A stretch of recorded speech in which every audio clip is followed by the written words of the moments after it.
quick disclaimer, I pronounce the word herb, not herb, as a lot of people might. It's all valid no matter where in the world you're from, but that's just how I pronounce it. Just letting you know. If you don't like it, watch a different video. So if you haven't noticed yet, Unids, Unides, Unids, unidentified herbs, whatever you call them, they are back. There's no more grimy, no more clean. It's all a guessing game for getting the herbs that you need. That being said, the prices of unidentifieds will be standard, whether it turns out to be a Guam or a Snapdragon. This makes collecting them a great source of GP, and there are 3 spots I'm going to show you that low levels can obtain a decent amount of them. The first spot I have for you is Kharid warriors. They're level 9 and I recommend at least 10 or more combat to kill them. I found that these drop the least amount of herbs, but they are a great place to train due to their aggressive nature. So if you're looking at power leveling some levels, this is a good spot to train, and if you want to pick up, a few extra coins along the way. Just be sure to stay away from the multiple warriors attacking you if you have low hit points or defense, because you can find yourself in Lumbridge pretty quickly as they can start piling and start hitting 3s on you and stuff. So yeah, these aren't the best spot. They do drop a decent bit. I mean, okay, I won't say decent. They'll drop a low amount, but they're a good spot to train. So if you're looking at training quickly and looking at some money along the way, this is a good spot. The second spot I have for you is men. Yes, men. Level 2 men. I'd recommend like 5 or more combat. You don't really need any combat levels, but just to kill them a little bit quicker, 5 or more combat would be nice. They drop surprisingly a decent amount of these, especially for their low combat level. Since I wasn't too high of combat, I didn't see that many, but I did get probably 10 or 15 training like 10 to 20 attack. So I would definitely recommend these. They can, however, become pretty crowded if you're training in Edgeville, where a lot of them tend to be located. If you can find a low populated world here, that'd be great.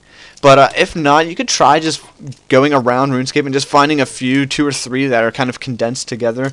But I'd try to find the spot in Edgeville because it's right beside a bank, and it's pretty decent training again. It's not as quick as the Kharid warriors, but it's definitely worth training on them for when you're low level.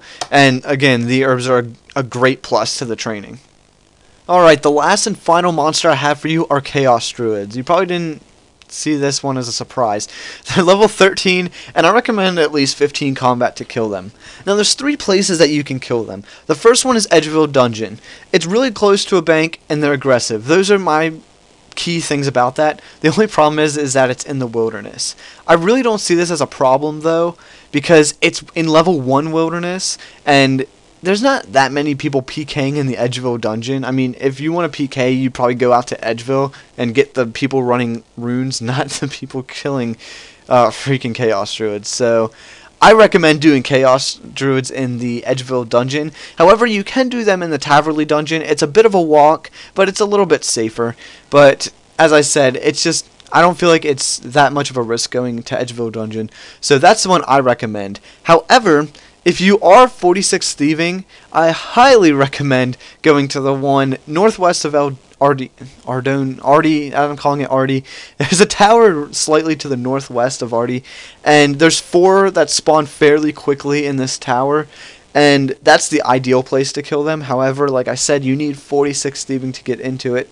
So unless you have 46 thieving, I recommend Edgeville Dungeon. However, if you don't feel like risking it, Taverley Dungeon is also an option. But like I said, these are the best herb droppers for low levels. Flesh crawlers are good. I really do admit to that. However, they can hit high, and you need a higher, I'd say a medium combat level to kill them efficiently. So flesh crawlers, if you're like, say, 30 defense, but for the lower levels starting off, Chaos Druids are definitely the way to go to collect herbs. Alright, so that pretty much wraps up the 3 monsters I have for you. However, I do have one more thing to say, and that's 2007 Scape just came out, and unidentified herbs do not sell for too much right now. I think I saw about 100 coins, which is barely any compared to 1K is what they used to be back in the day. So I don't really recommend selling these right now. I would either A, save them until they get more expensive, or B, use them to raise your own levels, unless of course you can't identify them right now. But I would wait to use them for your own levels, because you know, buying them might cost you a little bit more money, and this could save you a lot of money on it. So that's what I recommend. But regardless, these are the best ways that I found to collect herbs at the moment. And that wraps up my video for you guys. I hope it was informative. I hope you guys got some information about this, because, you know, collecting herbs right now is pretty scarce, because, you know, not a lot of people are thinking about it right now. But hopefully this gets you guys a few guams and, you know, some Terramin or something, just to get your herblore levels up, and hopefully maybe get you some cash. So if you liked the video, please feel free to like it. Please leave me a comment telling me what I did right. Leave me a comment telling me what I did wrong. And if you would like to, feel free to subscribe for more videos in the future. So thanks for watching, and happy scaping.